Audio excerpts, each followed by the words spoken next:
du Fils et du Saint-Esprit. Amen. L'Esprit de Dieu repose sur moi. L'Esprit de Dieu m'a consacré. L'Esprit de Dieu m'a envoyé proclamer la paix et la joie.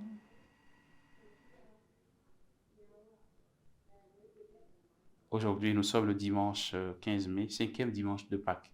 Évangile de Jésus-Christ selon Saint Jean. Au cours du dernier repas que Jésus prenait avec ses disciples, quand Judas fut sorti du cénacle, Jésus déclara: « Maintenant, le Fils de l'homme est glorifié, et Dieu est glorifié en lui.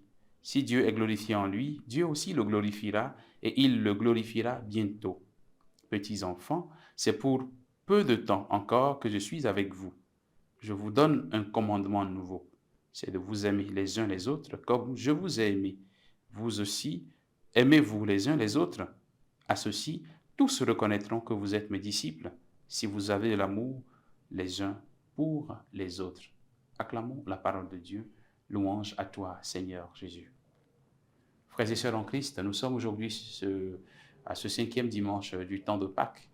La joie de Pâques continue de rayonner sur nos visages et dans nos cœurs. Nous pouvons voir l'insistance avec laquelle Jésus continue de nous donner ce message de l'amour. Hier, il nous a parlé de l'amour que nous devons avoir pour les autres, cet amour que nous avons reçu de lui et que lui-même a reçu de son Père. Aujourd'hui, il insiste encore davantage en disant que cet amour doit être le signe remarquable, le signe distinctif par lequel on doit pouvoir identifier tout chrétien. Le chrétien qui n'aime pas n'est pas encore un chrétien. En tout cas, l'homme ou la femme qui se dit chrétien et qui n'aime pas son frère ou sa sœur n'est pas chrétien. Ce qui signifie qu'être chrétien, c'est aimer les autres, puisque Dieu est amour. Et ceux qui sont de Dieu doivent aussi aimer, ils doivent vivre de l'amour.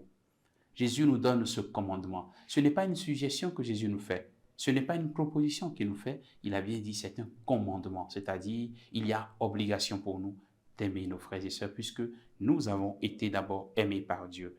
Et cet amour doit se manifester dans les actions concrètes, ce n'est pas dans les paroles. Quand Jésus nous dit « je vous ai aimé », alors vous aussi aimez les uns les autres comme moi je vous ai aimé, ce n'est pas dans les paroles seulement que Jésus nous manifeste, nous montre son amour. C'est à travers ses faits et gestes. Alors nous sommes aussi invités à montrer notre amour à nos frères et sœurs à travers des paroles douces, des paroles bonnes, des paroles joyeuses que nous prononçons tout au long de cette journée, à travers aussi des gestes d'amour, à travers des regards, à travers un sourire, à travers quelque chose qu'on offre pour montrer l'amour que nous avons pour nos frères et sœurs. Demandons au Seigneur, au cours de cette journée, cette grâce d'un cœur encore plus ouvert, un cœur encore plus dilaté, qui puisse voler au secours de ceux qui sont dans le besoin, mais surtout donner de la joie à ceux que Dieu a placés à nos côtés. Que Dieu nous bénisse, qu'il nous donne au cours de cette journée la grâce d'un amour véritable, un amour qui sait faire grandir l'autre, un amour qui sait se donner pour les autres, comme Jésus l'a fait pour nous. Puisque c'est le signe distinctif pour chacun de nous, alors soyons davantage chrétiens en aimant un peu plus nos frères et sœurs. Que Dieu vous bénisse, qu'il vous garde dans sa paix en ce jour qui lui est consacré, au nom du Père et du Fils et du Saint-Esprit. Amen.